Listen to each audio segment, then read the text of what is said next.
Good morning, everyone. It's Friday, June 18th, coming to you live from Seoul. I'm Kim Mo-gan. Before we begin, these are the stories we're following at the top of the hour. After his visit to Europe, President Moon returned home Friday morning. Moon said that he was able to raise South Korea's international standing at the G7, enjoying the culture and art of offer in Vienna, and witnessed the will and passion in Spain at the start of a new era for both countries. North Korean leader Kim Jong-un said his country should be ready for both dialogue and confrontation with the United States, but stressed the need to be more fully prepared for confrontation. And South Korea reports 507 new COVID-19 cases Friday and another day above the 500 mark. The nation, meanwhile, has seen some 28% of its population take at least one shot of the COVID-19 vaccine as of this morning. Our top story this morning, President Moon Jae-in is back in Seoul after participating at the G7 summit in the UK and enjoying subsequent state visits to Austria and Spain. Our Blue House correspondent Hong Yu takes a look back on the president's week-long trip to Europe. After his 8-day-long visit to Europe, including a stop in the UK to the G7 summit, President Moon said Thursday that while it was a physically exhausting schedule, he arrives home with great achievements and rewards under his belt for South Korea.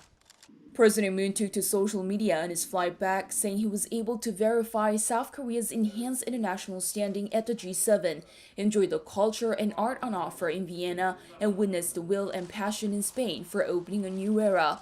His state visits to Austria and Spain, as well as his time in the UK, was seen as an opportunity to make South Korea's case that it can reliably be seen as a global vaccine production hub and can expand cooperation with the G7 and Europe in the new industries in the post-COVID era. President Moon focused on promoting South Korea's production capabilities during his time in Europe. He said vaccine supplies could be sped up globally if South Korea was the main vaccine production hub in the Asia-Pacific region. He not only made his case to world leaders, but also to the top executives of pharmaceutical companies like AstraZeneca and CureVac. President Moon also focused on expanding the horizon of economic cooperation with Europe ahead of a post-pandemic global economic shift. With Austria, South Korea agreed to cooperate in future industries such as hydrogen energy and 5G. And with Spain, they shook hands on strengthening relations by jointly expanding overseas construction deals. In Spain, the two sides also discussed increasing people-to-people exchanges, including in regards to tourism. One thing that may have disappointed President Moon was not being able to hold one-on-one talks with his Japanese counterpart during the G7 summit. President Moon and Japanese Prime Minister Yoshihide Suga only exchanged short greetings in Cornwall, despite it being the first time for them to meet face-to-face since Suga took office. There were also concerns the G7 appearance could hurt Seoul's relations with China, as the summit was seen in some quarters as a tool for the member states to keep a rising Beijing in check. But a source at the Blue House says South Korea's push to develop a strategic partnership with China remains in play. The top office says South Korea's enhanced international status was verified through its invitation to the G7 for a second year in a row, and for having the red carpet treatment in Austria and Spain during the respective state visits. Hong Yu, Arirang News.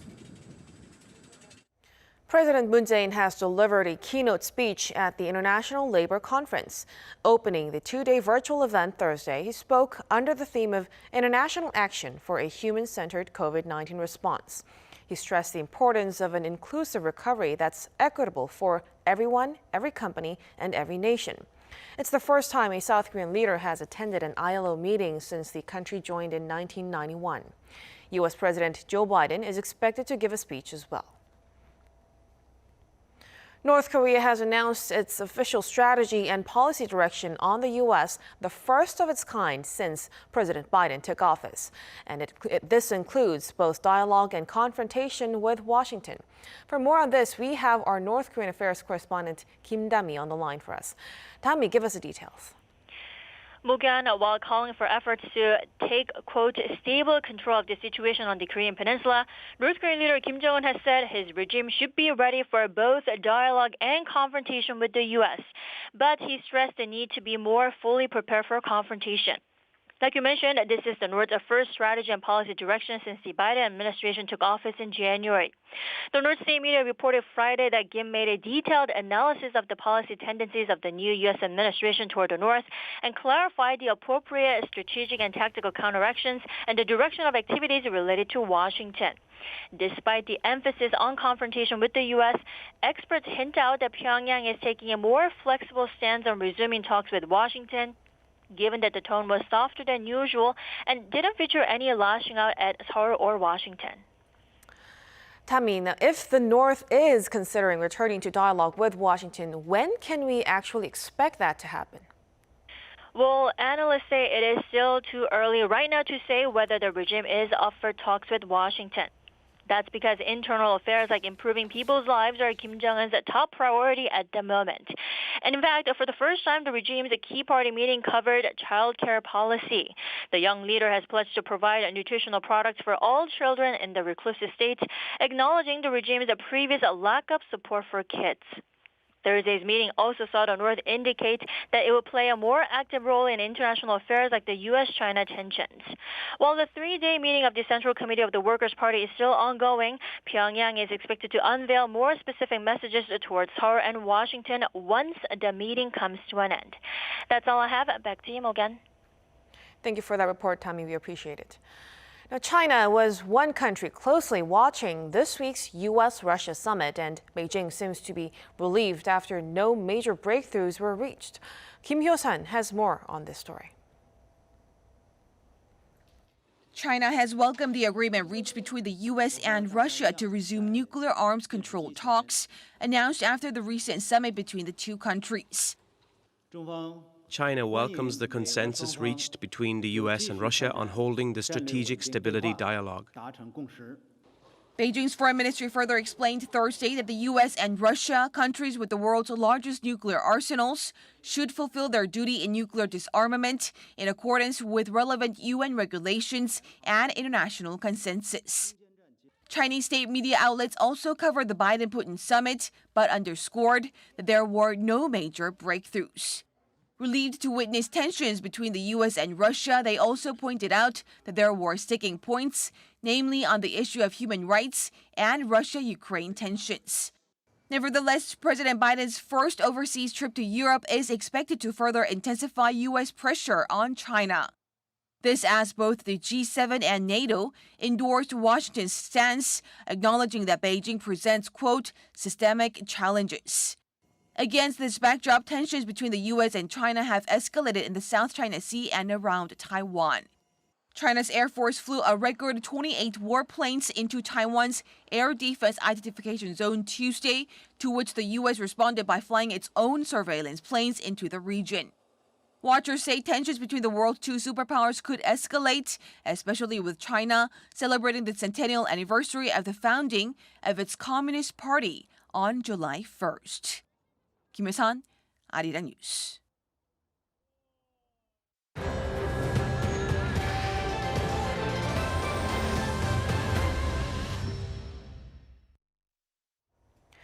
South Korea reported 507 new COVID-19 cases on Friday, staying in the 500s for the third straight day. Of the new cases, all but 23 were locally transmitted, and 2 more patients have died of the virus, raising the death toll to 1,996. The total number of cases recorded has now surpassed the 150,000 mark. As the nation ramps up vaccination efforts, more than 14 million people, or some 28% of the population, have received at least one dose of a COVID-19 vaccine as of this morning. The South Korean government plans to inoculate some 22 million people against COVID-19 in the third quarter of the year. Now, this is seen as key to achieving its goal of vaccinating 70% of the population and hopefully attaining herd immunity. High school seniors and teachers, as well as those over 50, will be first in line beginning July.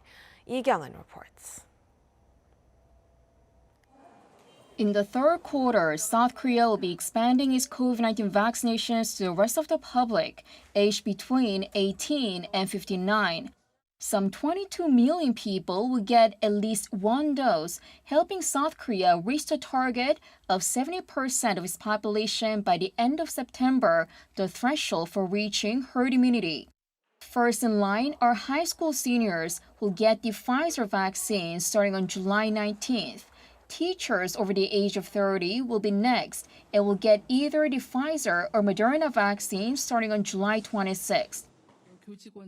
By vaccinating teachers, schools will mark the first for the country's journey back to normalcy. And with vaccines, we aim to help high school seniors so they can prepare for college safely. Also in July, the over 50s will be vaccinated. Reservations can be made in phases, starting with the oldest. Then starting in August, inoculations will be expanded to those below 50. For this age group, whoever books first will get their shots first. But to make sure nobody's left out, the government will dispatch mobile vaccination teams or carry out on-site inoculations at factories which operate around the clock. As well as those getting their first vaccination doses, major second-round inoculations are scheduled for July for those getting the AstraZeneca shot. But due to a vaccine arrival delay, their second doses will be Pfizer.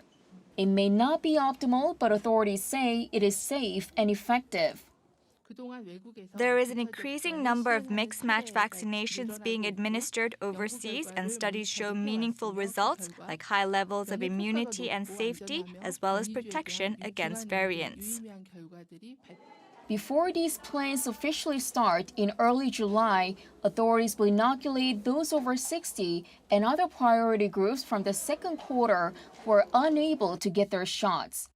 이경은, Arirang News. The UK has reported over 11,000 new cases of COVID-19 over the past 24 hours, its highest daily figure in months. Other parts of the world are seeing surges as well. It's so bad in Brazil that the country's medical system is on the brink of collapse. Lee Seung-jae has more.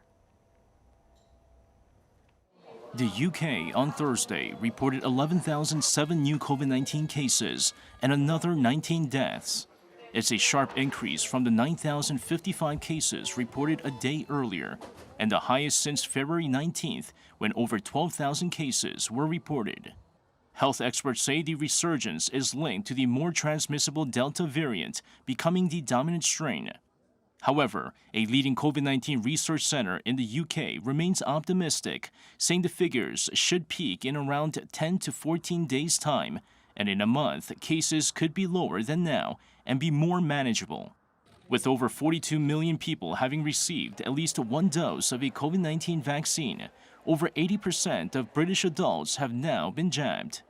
In Japan, although the country as a whole is seeing a decline in daily figures, Tokyo, the host city of the Summer Olympics, is seeing a resurgence. Of Japan's 1,554 new cases Thursday, 452 cases were in Tokyo, 13 more than the previous week. The Japanese government, however, has decided to lift a state of emergency on June 20th in 9 metropolitan regions, including Tokyo, citing the recent decline in new cases. Brazil's medical system is on the brink of collapse as the number of patients in intensive care is exploding. According to local media, 11 out of Brazil's 27 states are reporting over 90% occupancy of ICU beds. 3 states have 80% occupancy, while 6 others are reporting 70%.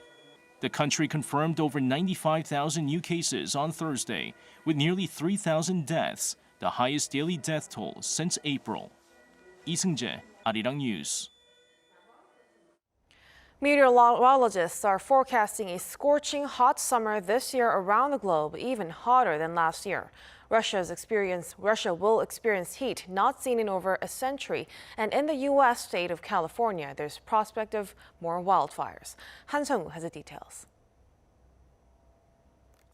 California's Death Valley hit a whopping 54 degrees Celsius on Wednesday. This is early to have this much of a heat wave. It's happened before, but it's not that common. NBC reports roughly 200 million Americans are forecast to see temperatures 32 degrees and above this week. Nevada and Arizona, where excessive heat warnings are in place, could reach 51 and 53 degrees each.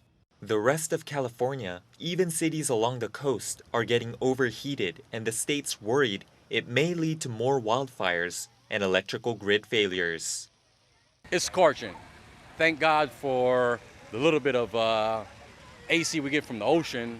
If it wasn't for that, man, it would be terrible. But it's really bad, and we got to find ways of getting out the house, The situation's complicated by severe droughts, a problem 3/4 of the American West is experiencing, according to the U.S. Drought Monitor.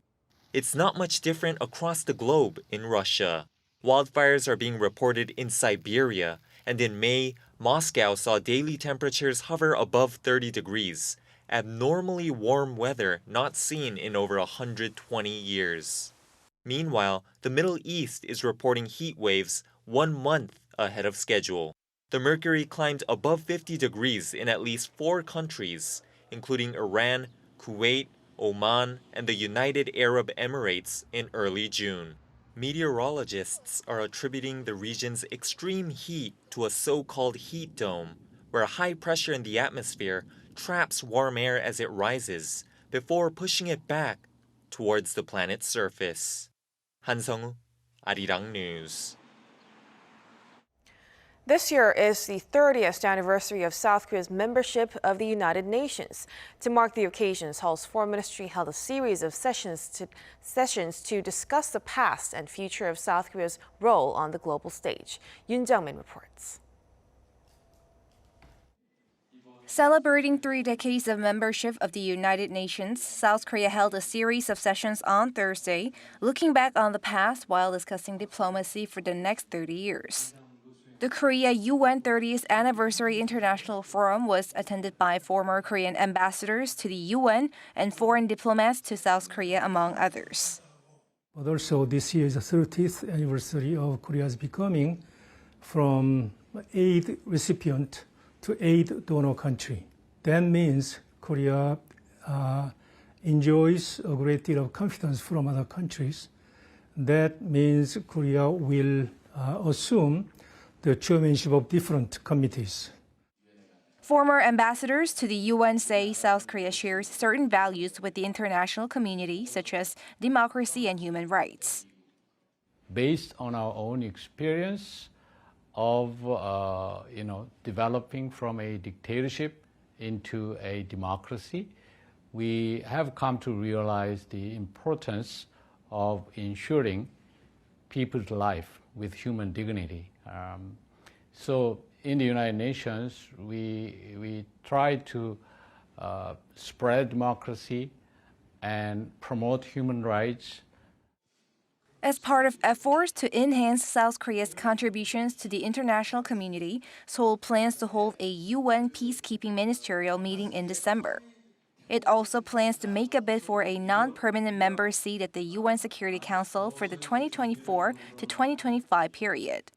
The country has also pledged to make more contributions to tackle the pandemic and climate change.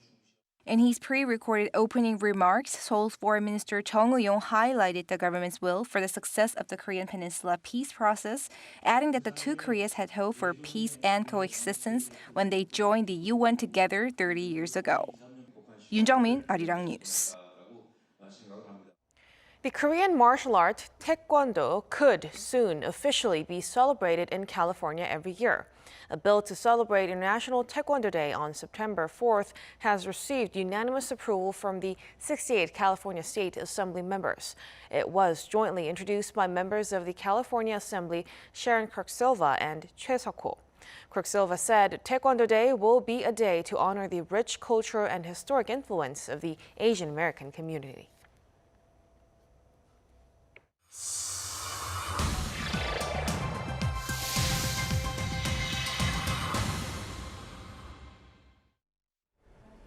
Welcome. It's time for The World Now, bringing you some of the most interesting news from around the globe. I'm Ji-young. 3 Chinese astronauts have arrived at the country's new space station. China's Shenzhou 12 spacecraft on Thursday successfully docked with the space station's core module Tianhe just over 7 hours after launch. And the trio plan to stay aboard the space module located about 380 kilometers above Earth for the next 3 months. This is China's first crewed space mission in 5 years and will have the longest duration to date. The team's primary goal is to get the Tianhe module fully up and running and test new technologies. You wouldn't expect to drive a sports car on water, but it is possible at beaches in Egypt. Speedboats resembling cars have been created by 3 Egyptians, and the Friends have so far manufactured 12 vehicles. One of the inventors said the vehicles have been produced mostly using local materials. We found really good resources in Egypt and manufactured it. As you can see, and thank God, the product is all Egyptian. It was made by Egyptians with Egyptian material. Only the engine is Japanese. Cars that drift on water are also on sale, and each vehicle is priced between $19,000 and $44,000 US. Amin and his friends also plan to export the cars to overseas markets. World Sea Turtle Day was celebrated on Wednesday to raise awareness of threats facing sea turtles. The UAE is home to many of the species, and a turtle conservation team at a famous Dubai hotel aquarium rescues and rehabilitates endangered hawksbill turtles. The first part of the rehabilitation process is when turtles are found injured or sick. They come to Burj Al Arab, where we have an aquarium team that look after the health of the animals. When the animals have recovered, they're moved to the lagoons before being released back into the wild. Over 2,000 sea turtles were saved since the aquarium's rehabilitation program was launched in 2004.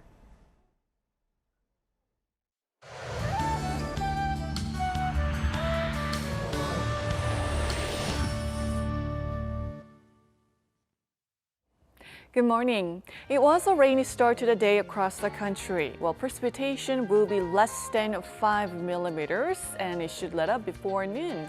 However, southern parts of the country could see passing rain in the afternoon, so please keep an umbrella handy. Along with the showers, temperatures will stay on the breezier side again for the capital region, while those of you in the east will notice a big rise in the highs this afternoon, going up 4 to 6 degrees higher than yesterday. And Gyeongju will be 8 degrees higher, topping out at 29 degrees Celsius. And after the rain lets up in Seoul, we could expect some glimpses of sunshine, but down south it's going to be cloudy all day today. Despite the frequent rainfall, though, we are seeing this year monsoon season will actually kick off about 10 days later than average, around end of June to early July. Anyways, summer weather returns just in time for the weekend. That's Korea for you, and here's a look at the weather conditions around the world.